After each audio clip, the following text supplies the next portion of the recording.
Começando, vamos analisar algo que é muito importante. Nosso objetivo é entender como se aproximar de Akadosh Baruch Hu, como se apegar ao Eterno. No Terrilim 87, diz assim, um salmo e cântico dos filhos de Korah. Nessa paraxá está escrito que os filhos de Korah, eles não morreram. Eles fizeram chuva. Como nós sabemos, eles não morreram. Muito bem. Diz o seguinte: acima de todas as moradas de Jacó, de Yaakov, ama o Eterno os portões de Tzion, cujas fundações se assentam sobre a morada sagrada. Existe um segredo sobre esse passuk, sobre esse versículo, esse texto. As moradas de Yaakov, são consideradas os lugares, além do Beit HaMikdash, do templo, os lugares onde o povo judeu, todos nós estudamos e rezamos. Mas aqui diz algo muito interessante, porque fala que o Eterno ama, acima das moradas de Yaakov, ele ama os portões de Tzion. Então, quem saberia, arriscaria dizer, a solução disso? O que Hashem, ele ama, acima de tudo? Ou seja, o que Hashem tem apreço, mais apreço, do que, até do que os lugares das rezas, e os lugares de estudo. É difícil descobrir isso. Os rabinos, eles vão analisar esse texto e eles vão trazer a solução para isso. Eles vão trazer a solução baseada em algo que está relacionado aos portões de Tzion. O Rogério arriscou aqui um texto, mas é muito difícil descobrir. Até agora ninguém conseguiu. É muito difícil. E vocês vão ficar surpreendidos com isso. E vocês vão entender, Bezrat Hashem, por que o Eterno, ele ama tanto isso. E ama de uma maneira muito especial. Isso tem que constar. A reza, ela terá efeito se existir isso. O estudo da Torá terá efeito se tiver isso. Difícil, é muito difícil. É muito difícil. Todo mundo tentou até agora, mas até agora não chegou à solução. É muito difícil. Existe uma forma de interpretar os textos que foi dada no Sinai. Por isso, realmente, apenas com o auxílio dos textos dos sábios, do Talmud, da tradição da Torá oral, é possível entender algumas coisas. É possível entender algumas coisas. As respostas são muito boas, todas são excelentes, mas vocês vão ficar surpreendidos com a resposta final. Mas vamos passo a passo. Vamos ler um pouquinho aqui o texto, entender um pouco o começo da paraxá, para a gente chegar ao ponto de responder essa pergunta. Veja bem, o Eterno falou a Moshe, dizendo: Pinchas ben Elazar, o neto de Arão, o sacerdote, de Arão, sacerdote, desviou minha ira de sobre os filhos de Israel, ao levar minha vingança entre eles. E assim, não consumi os filhos de Israel com minha ira. Portanto, diz: eis que lhe dou a minha aliança de paz, e será para ele e para sua descendência depois dele uma aliança de sacerdócio perpétuo, porque zelou por seu Deus e fez expiação pelos filhos de Israel. E o nome do homem de Israel que foi ferido com a Midianita era Zimri, ben Salu, príncipe da tribo do pai dos Simeonitas. E o nome da mulher ferida era Cosbe, a Midianita, filha de Tsur, cabeça do povo de uma casa paterna de Midian. E o Eterno falou a Moshe, dizendo: afligireis aos midianitas e os ferireis, porque eles vos afligiram com seus ardis, enganando-vos no caso de Peor e no caso de Cosbe, filha do príncipe dos midianitas, irmã deles, ferida no dia da mortandade, no caso de Peor. Muito bem, Baruch Hashem. Então, Hashem deu várias bênçãos, benefícios para Pinchas, mas vamos entender um pouco o que aconteceu e como chegou até isso, Então, uma coisa importante primeiro, a gente leu na paraxá anterior que Bilam tentou usar de todo tipo de feitiçaria, para tentar amaldiçoar, junto com Balaque, o nosso povo, o povo judeu. Só que não funcionou. E todas as pretensas maldições se transformaram em bênçãos. Então, ele constatou algo, que quando o povo judeu está ligado a Hashem, fazendo a vontade do Eterno, é indestrutível. E todas as armas contrárias, elas são ineficazes. Então, o que é que ele pensou? Existe uma maneira de atingir o povo judeu. Existe uma maneira de afastar uma pessoa do Eterno. E qual seria essa maneira?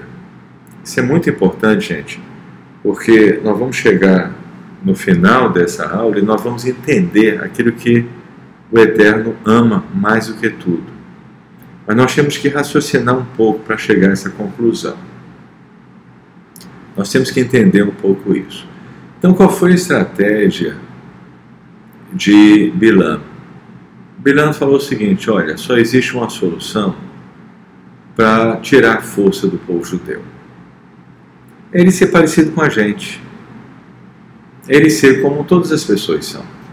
Eu vejo algumas pessoas que até se propõem, falam: não, eu quero me converter, eu quero ser judeu, eu quero me converter ao judaísmo e tal.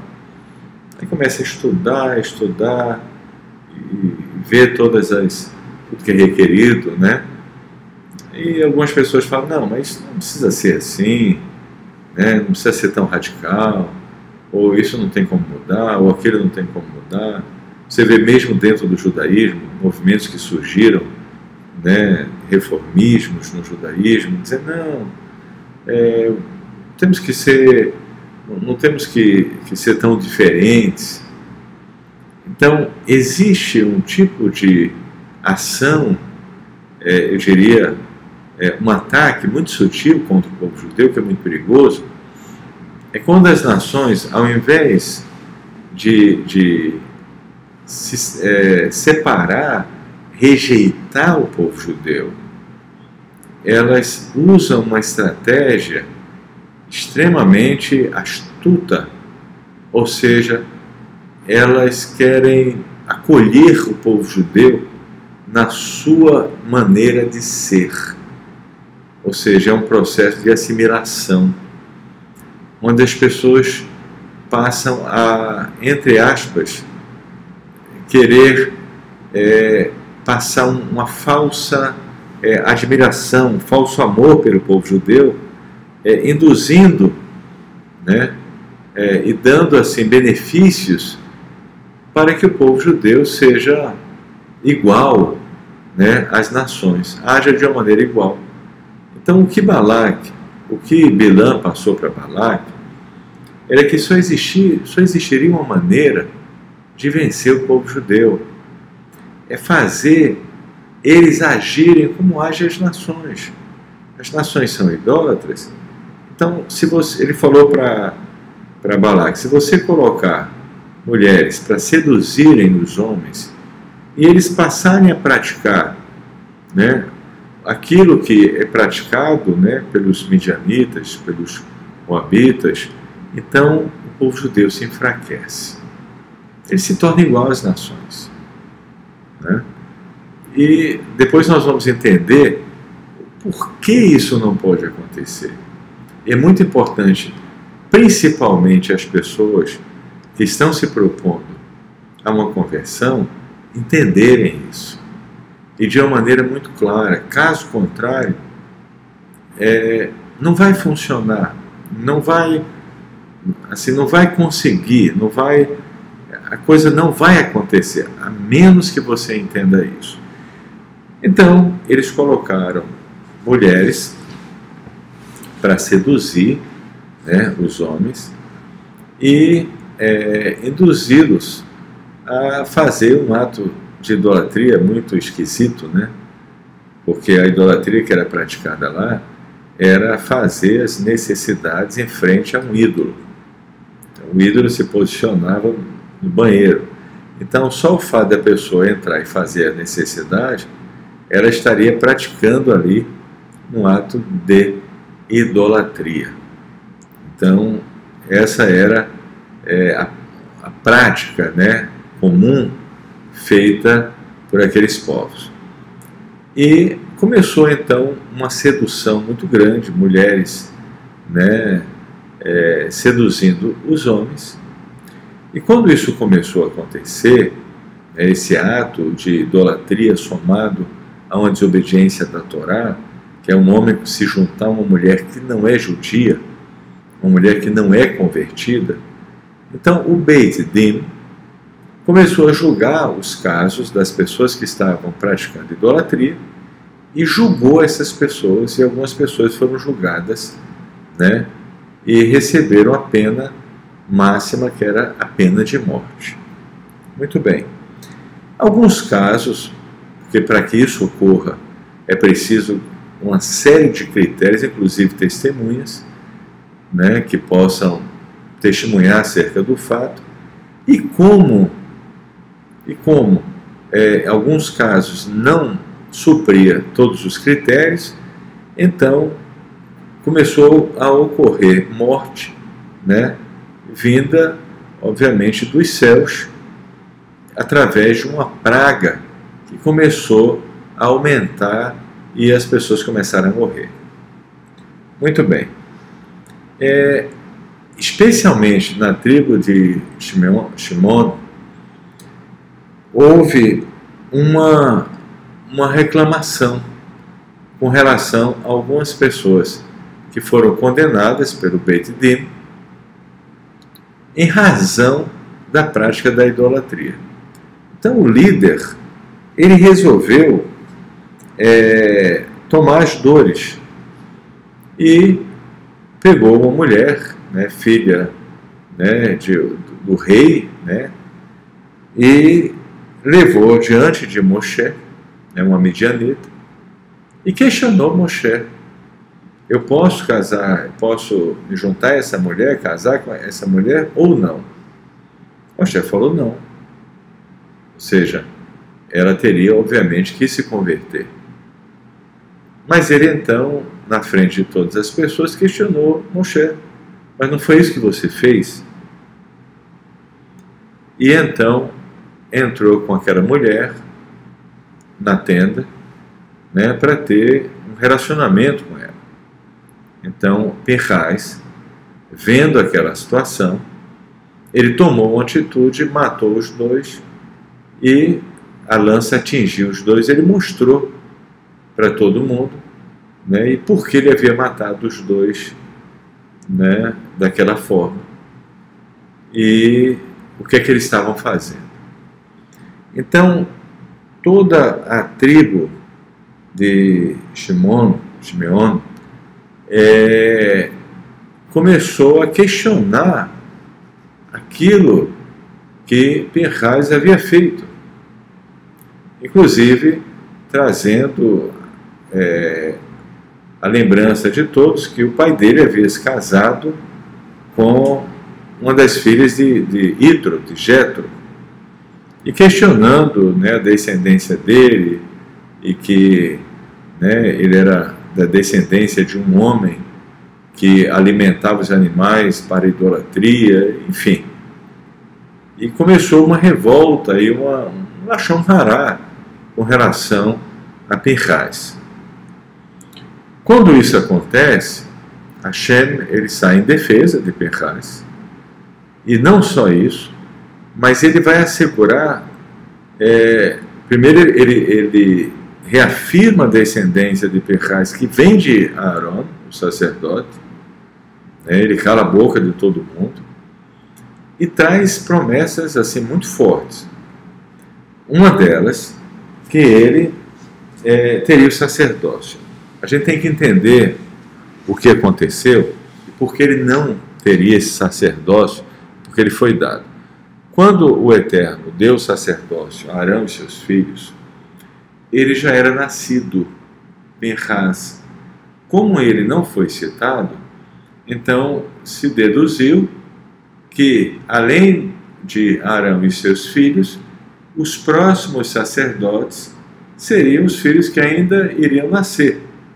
Porque se ele já havia nascido e não foi citado o nome dele, então se deduz que ele não foi previamente escolhido. Foi escolhido apenas Arão e seus filhos e aqueles que ainda haviam de nascer, obviamente. Mas Pinhas, ele adquire pessoalmente o mérito para se tornar sacerdote, na medida que ele toma uma atitude, ele traz um julgamento divino que aplaca a ira do Eterno e é considerado como algo que, né, vai expiar, né, aquela situação, né, aquela mancha que estava ocorrendo com toda a prática de idolatria. E é algo tão forte que não só para, né, a praga, mas causa uma transformação tão grande que as pessoas, elas param com aquela prática de idolatria e não são mais seduzidas, né, pelas mulheres de Midian. Então os midianitas, após isso, eles se preparam para a guerra, né, já que foi morta a princesa, né,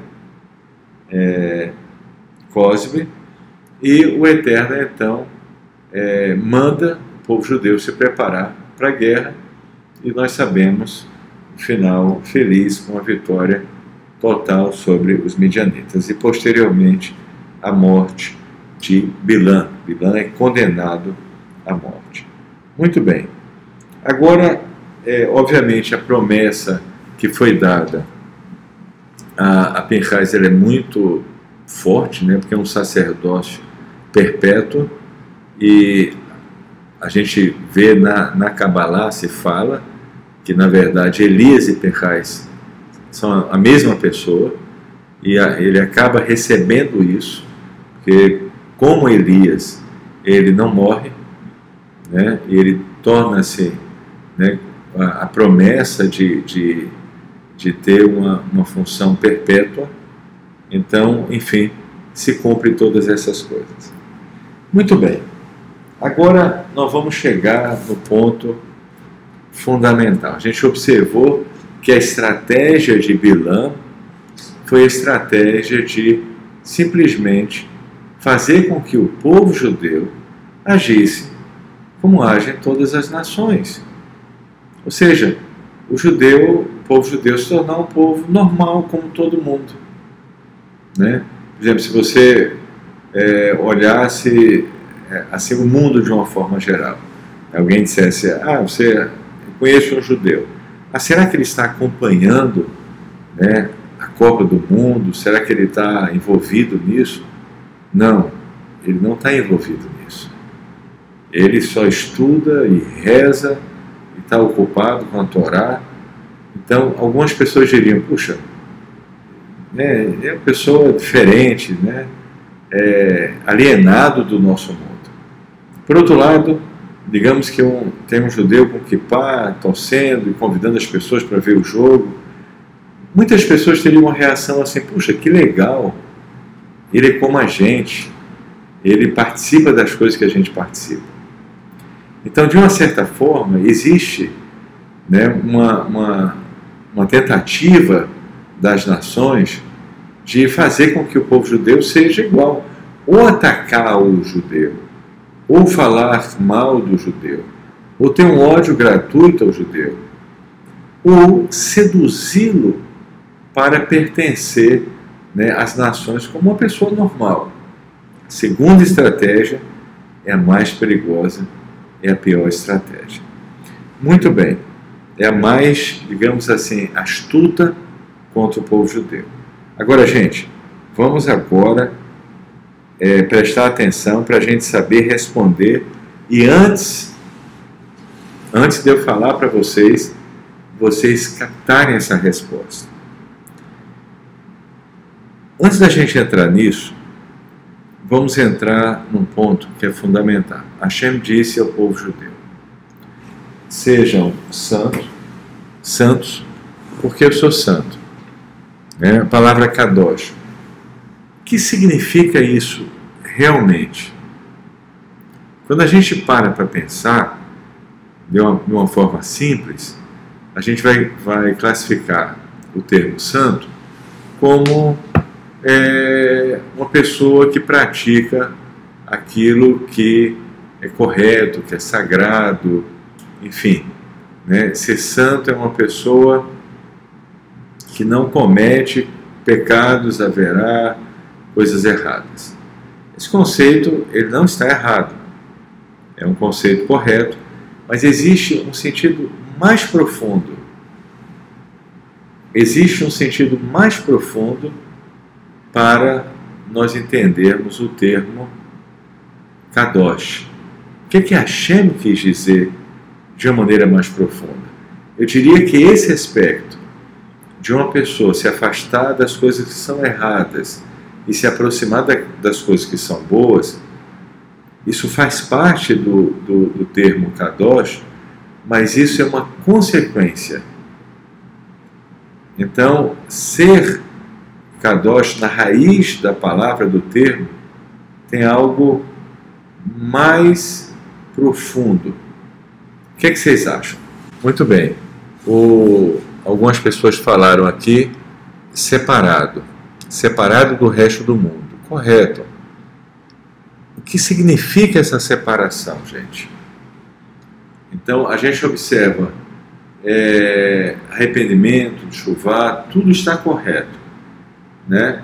Mas, por exemplo, o Eterno falou: sede santos, porque eu sou santo. Né? Sede santos, porque eu sou santo. Então, se a gente analisar esse termo de uma maneira mais profunda, onde nós chegamos? O que significa esse termo, essa separação? Muito bem, vamos começar relacionado a Kadosh Baruch Hu. O Eterno, ele falou: eu sou santo, ou seja, o sentido de separação de Hashem é que, primeiro, ele é a fonte, obviamente, de todo o bem, mas ele está acima de tudo. Ele é único, ele é um. Né? Então ele tem um nível de unicidade incomparável. Então ele tem essa separação, digamos assim, no sentido de estar acima de tudo. Né? E dentro disso, ele tem, obviamente, ele é a fonte tudo que é correto, tudo que é bom. Muito bem. Agora, com relação ao povo judeu, o que é ser santo? Em uma frase, o que é ser santo?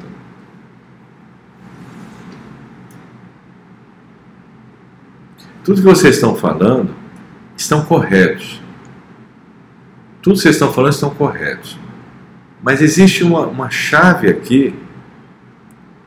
Vocês falaram indiretamente sobre isso, né? Algumas pessoas falaram indiretamente.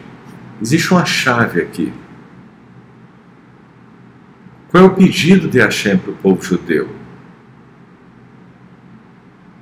E o que é que isso está relacionado com esse Terrilim, com a interpretação correta dele? Tudo isso está certo, gente. Vocês falaram de vários aspectos que estão relacionados a isso. Agora vamos analisar esse termo de uma maneira profunda, analisando o que é que Hashem quer. Então é muito importante isso, porque se você tem o objetivo de passar pela conversão, se você quer passar pela conversão, você tem que ter isso muito claro na sua mente. Ser santo, no sentido mais profundo, é ter uma dedicação, porque o termo santo, esse termo, raiz, quer dizer ser dedicado exclusivamente a algo. Mas quando o Eterno, ele diz para o povo judeu ser santo, está relacionado diretamente a uma dedicação exclusiva do povo judeu a um serviço a Hashem. Ou seja, toda a vida de um judeu que está vivendo plenamente, né, a sua missão, né, o propósito divino pleno de ser judeu, é estar agindo e vivendo exclusivamente para o Eterno. Então, ser santo, esse chamado que Hashem ele faz ao povo judeu, é chamar o judeu a dedicar sua vida de uma maneira totalmente exclusiva, ao ponto que ele precisa se separar das nações, ele precisa morar junto com outros judeus. Um homem não poderia jamais, não pode casar com uma mulher que não seja judia. Uma mulher não pode jamais casar com um homem que não seja judeu. É preciso que haja uma plena exclusividade no sentido de um povo que é plenamente dedicado a Kadosh Baruch Hu. Então, quando Hashem chama o povo judeu para ser santo, ele está chamando para esse propósito. Ou seja, gente, se você tem um propósito de se converter, você tem que primeiro analisar se você realmente está disposto a viver isso. A conversão não é só porque eu descobri que tenho uma descendência, ou que sou anuncino, ou que um parente meu veio da Europa e era judeu. É mais do que isso. É um desejo profundo da sua alma de dedicar sua vida de maneira exclusiva a Hashem. Ou seja, os seus pensamentos, a sua maneira de ser, a sua maneira de andar, os seus atos, tudo sendo feito de uma maneira diferente das nações. Até a maneira que você coloca o sapato, até a roupa que você veste. Tudo diferente, tudo exclusivo, com o objetivo de servir a Hashem. Ou seja, o povo judeu é um povo que o Eterno escolheu para servi-lo e se dedicar a Ele de maneira exclusiva e única. Assim como o Eterno é um e único, no sentido pleno, acima de tudo, a fonte de tudo, o Criador de tudo, o povo judeu seria um povo único entre as nações, um povo que não teria outro igual, cuja dedicação seria plena a Hashem. Um povo totalmente conectado a Kadosh Baruch Hu. Obviamente isso se tornará pleno quando vier o verdadeiro Mashiach. E nessa época, isso se tornará pleno, e o povo judeu, todos nós, cumpriremos isso de uma maneira plena. Baruch Hashem. Agora, gente, se isso é o grande chamado do povo judeu, se isso é o significado mais profundo do termo santo, Kadosh, então eu pergunto mais uma vez a vocês, o que está dizendo no Terrilim? O que o Eterno ama mais do que, veja bem, acima de todas as moradas de Yaakov, ama o Eterno os portões de Etzion.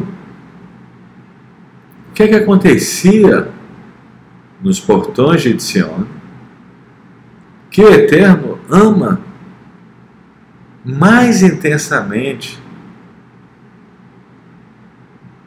do que o Beit Midrash, o Beit Knesset, o lugar de estudo, lugar de oração, embora é isso que vai fazer com que o lugar de oração e o lugar de estudo se tornem pleno. É difícil a resposta. Tudo que vocês estão falando são coisas excelentes, mas ainda não é a resposta. Então vamos entender o que os sábios dizem, né? Eles analisam esse versículo, que Hashem ama os portões, né, de Etzion mais que todas as moradas de Yaakov, né? Ou seja, o que acontecia nesses portões? Eles eram um lugar marcado para algo especial. Eu vou facilitar para vocês. Era um lugar onde se estudava algo específico. E o estudo é parte do estudo da Torá. Então, vamos facilitar e vamos perguntar agora. Em relação à Torá, porque está relacionado à Torá em si, qual estudo o Eterno considera o mais elevado? A Torá tem vários aspectos. Tanto a Torá escrita como a Torá oral, né, tem os segredos da Torá, em vários aspectos. Qual aspecto do estudo da Torá é considerado pelo Eterno mais elevado? Depois nós vamos entender o porquê disso. O que você acha? Que você deveria, em razão disso, Você como judeu, ó, o pessoal está colocando o nível Sod, né? Seria os segredos da Torá, não é isso? Todo mundo concorda? Alguém tem outra opinião? Incenso, escritório, estudo de sacrifícios, o que mais? Muito bem.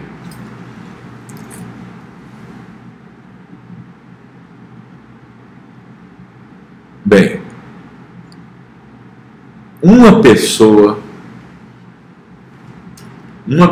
respondeu correto.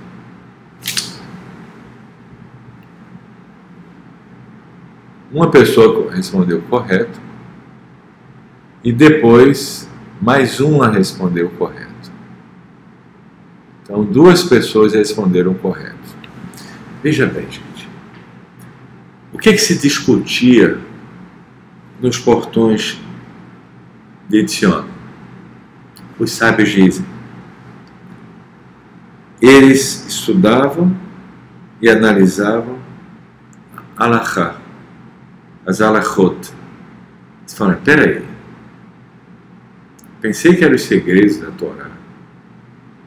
Eu pensei que eram as coisas profundas. Halachá,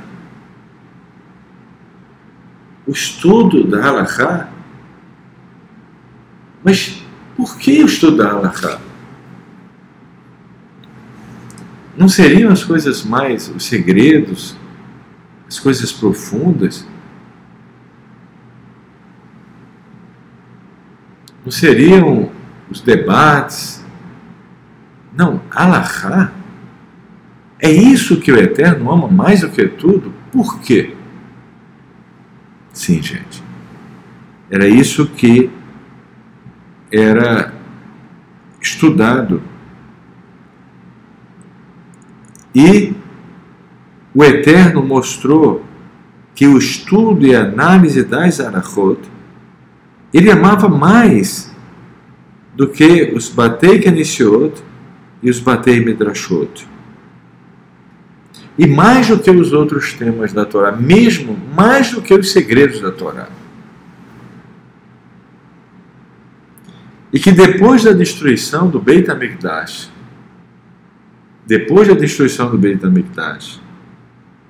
um lugar onde realmente o Eterno faria pousar a sua presença divina, era o lugar onde as pessoas estivessem estudando Halachá. Muito bem. Agora vamos entender isso e vamos compreender o porquê disso.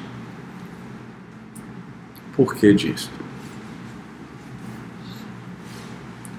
Todo mais, né? Todo mais são importantes. E tendo isso como base, a nossa reza será excelente, Beit Knesset. O nosso estudo da Torá será excelente no Beit Midrash.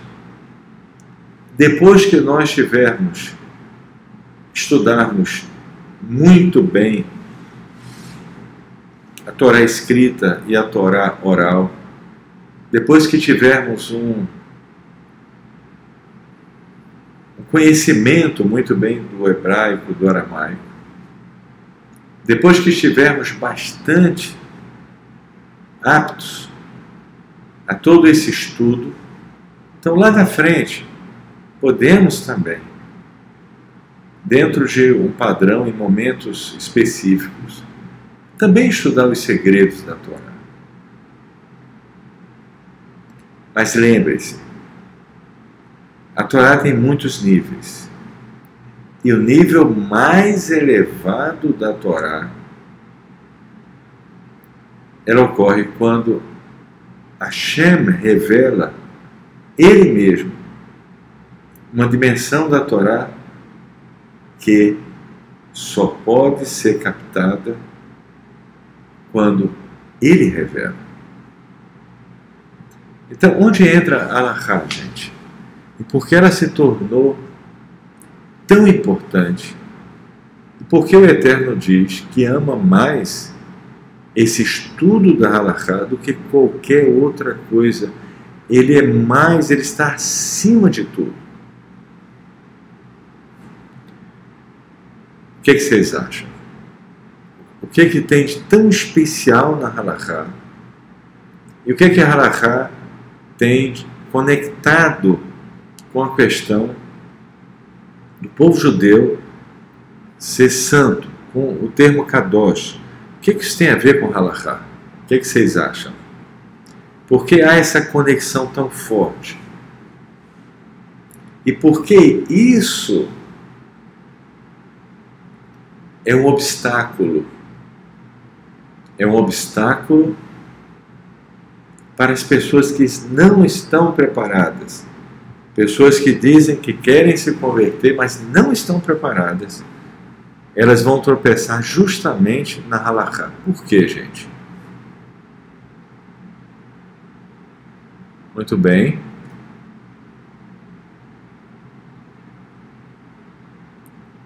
Todas as respostas estão excelentes.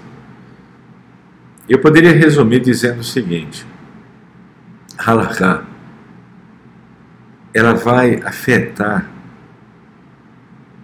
todos os aspectos da nossa vida. A halakha vai nos ensinar a como nos vestir de maneira exclusiva, a como lidar com os dias da semana de maneira exclusiva, a quando trabalhar e a quando não trabalhar, o que não devemos fazer e o que podemos fazer no dia onde nós não podemos trabalhar, quando nós devemos jejuar e quando nós não devemos jejuar, o que devemos fazer ao acordar e o que devemos fazer antes de dormir,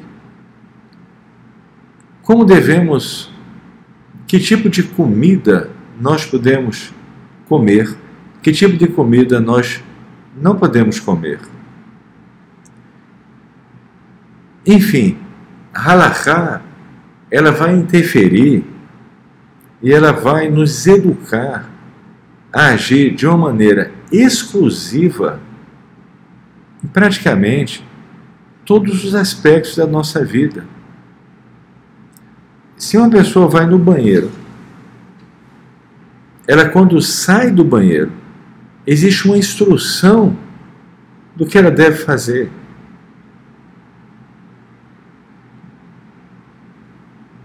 O tipo de reza que ela faz até quando ela sai do banheiro. Não, jamais, nada dentro do banheiro, obviamente, mas fora.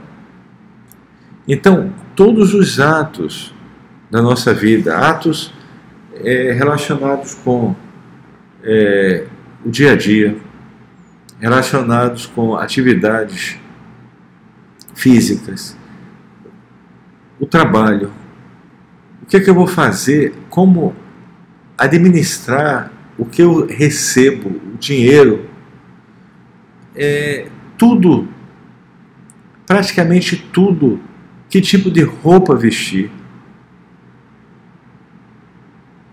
Então, a halakha, ela vai fornecer justamente tudo o que é necessário para que eu possa adequar minha vida dentro de um padrão exclusivo, único, ou seja, totalmente separado para Hashem. Então você sai, um judeu, ele vai viajar, ele não pode chegar simplesmente no aeroporto e comer o que ele quer. Ele não pode entrar em qualquer restaurante, como qualquer pessoa pode fazer das nações, e comer o que ele quer. Ele não pode viajar se é Shabat. Ele não pode simplesmente ligar seu carro no Shabat e ir para a sinagoga. Ele não pode fazer isso.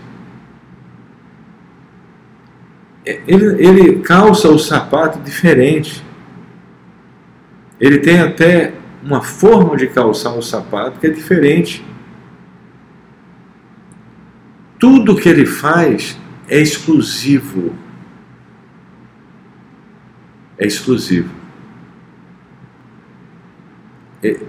Exatamente em todas as áreas da vida dele, nós vamos fazer de maneira exclusiva. Cada ato. E quem vai me ensinar a fazer isso? Halakha. Então, o estudo da Halakha vai me ensinar todas essas coisas. Baseado em quê? E de onde vem a Halakha? Qual é a fonte dela? Halakha, ela vem através, primeiro, toda a Torá oral. Qual é o objetivo da Torá oral, gente? Vamos raciocinar. Qual é o objetivo da Torá oral? Tem a Torá escrita, mas qual é o objetivo da Torá oral? Quem saberia falar? Qual é o objetivo da Torá oral? O que vocês acham? Para que ela foi dada? O Eterno deu a Torá escrita a Moshe e deu também a Torá oral. Muito bem, exatamente. Responderam muito bem vocês. A Torá oral, ela foi dada para que eu saiba, para que todo o povo judeu saiba, para que nós venhamos a saber como praticar a Torá escrita, como colocá-la em prática. Então, a Torá oral foi passada de geração em geração até que ela foi colocada, chamada Mishnah. Só que a Mishnah está condensada. Aí os sábios, discutindo a Mishnah, através do que é conhecido como a Guemará, trouxeram todos os aspectos que estavam ali potencialmente guardados na Mishnah. É impressionante isso, que você fala assim, Shimon Bar Yochai, né, que trouxe, né, os grandes segredos da Torá. Mas se você observar, eu estou lendo um Masechet, um tratado, e tem várias partes onde você encontra o próprio Shimon Bar Yochai trazendo discussões acerca de Halakha, trazendo temas acerca de Halakha. Porque essa é a estrutura, essa é a base para você construir a sua espiritualidade.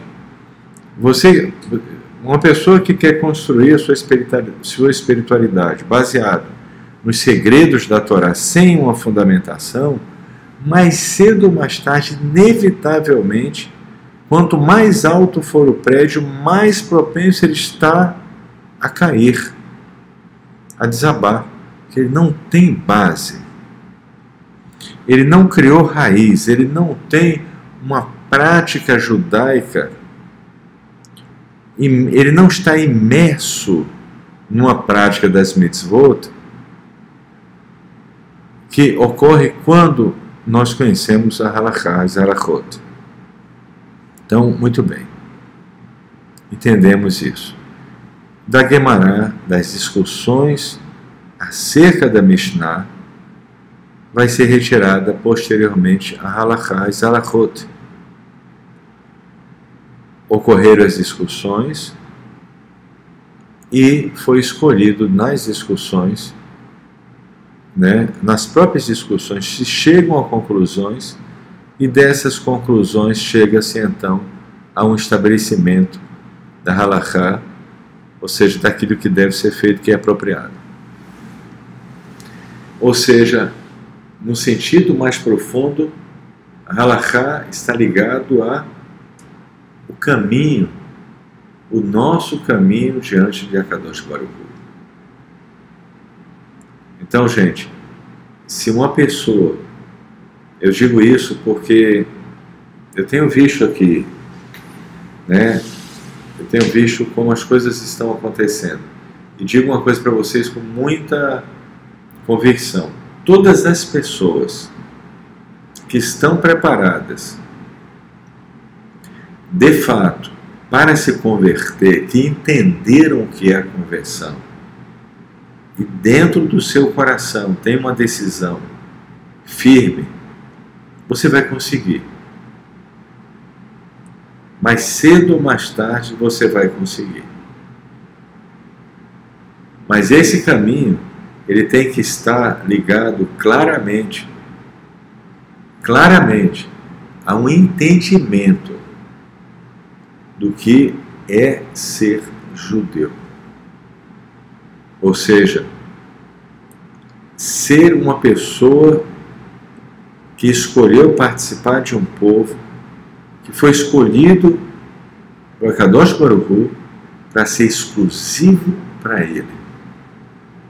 Cada aspecto da sua vida, se você tiver esse desejo de servir a Hashem, se você sente que você realmente é um peixe fora d'água nas nações, você não consegue.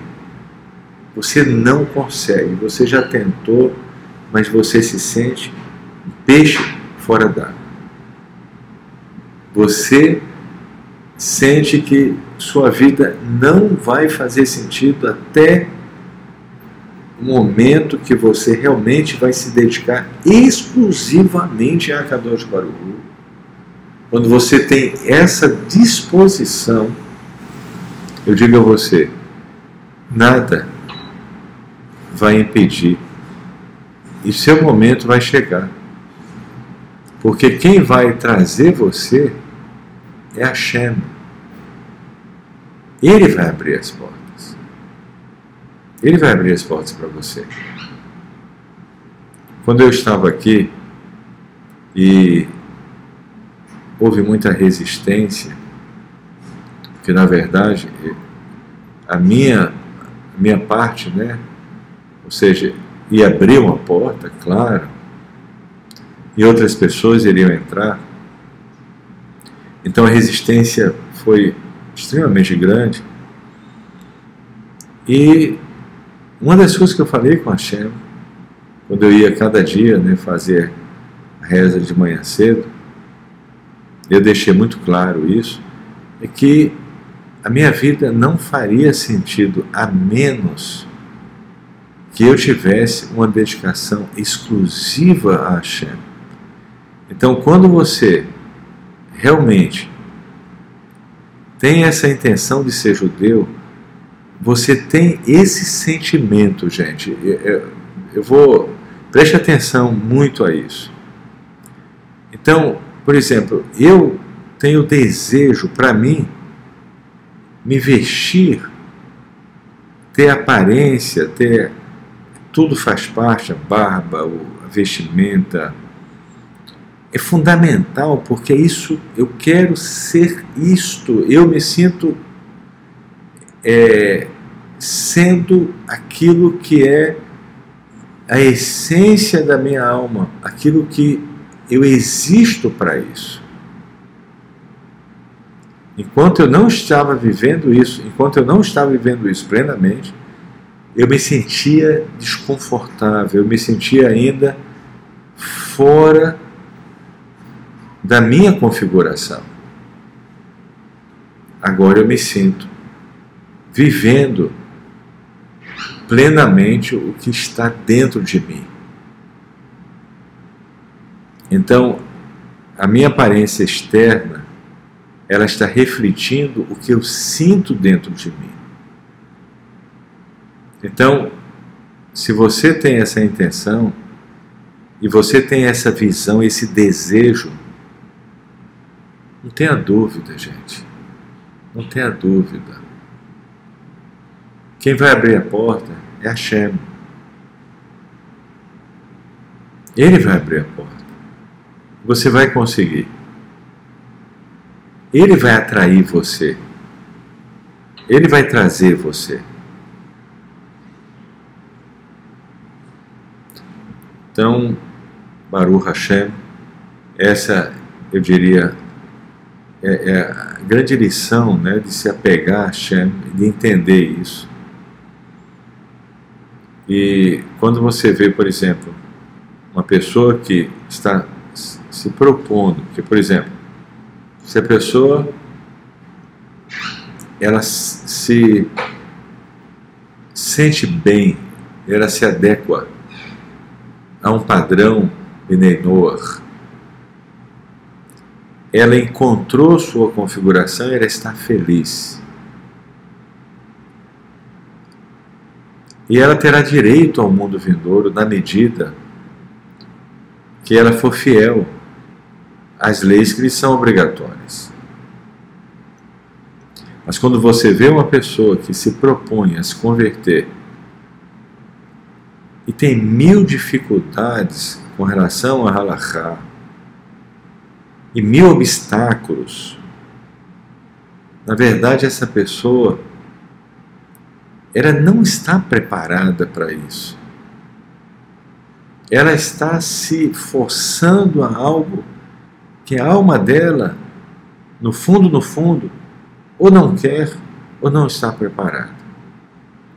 Talvez alguém convenceu que porque ela tem um bisavô judeu, bisavô não, uma pessoa da 5ª geração ou 6ª geração anterior, que foi judeu, ou que ela é um anusim, ou que ela é, então ela tem que ser judeu, ela tem que se converter, ela tem que, né, e ela se obriga a isso, ela, né, fala, não, eu sou judeu, vou viver, mas vou viver do jeito que eu considero, o jeito que eu quero.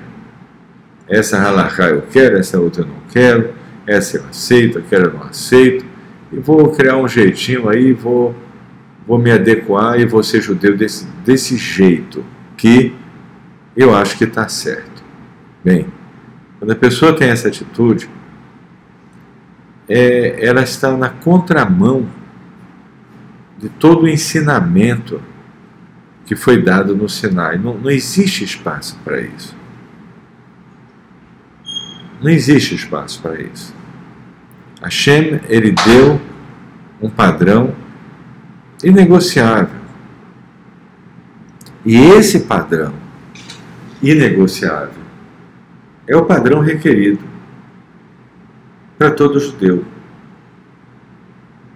E para aquelas pessoas que não nascendo no lar judaico querem ser judeus. Então, gente, Baruch Hashem, só finalizando, a conclusão fundamental, né, dessa aula que nós tivemos, tendo como base o tema de se apegar a Kadosh Baruch Hu, é entender que o maior perigo que pode ocorrer conosco não é só as pessoas ficarem contra você, é as pessoas, muitas vezes, das nações, quererem acolher você, querer que você seja igual a elas, que você não seja diferente. E o Eterno quer que o povo judeu seja completamente diferente de todas as nações. Se você tem esse desejo de maneira muito forte, então você vai conseguir. Mais cedo ou mais tarde, vai abrir a porta para você.